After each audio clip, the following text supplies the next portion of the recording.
Hi guys, welcome to Richard Cabile YouTube channel, and to this video, I will teach you how to check software information on Samsung Galaxy A02. And okay guys, but before we start, kindly subscribe to my YouTube channel by pressing the subscribe button and the bell to notify you if I have new videos. Okay guys, let's start.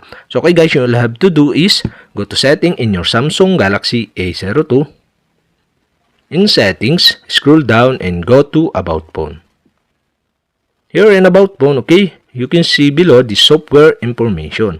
Okay, you'll have to do is tap this to show the software information on your Samsung Galaxy A02. And okay guys, here you can see the One UI Core version.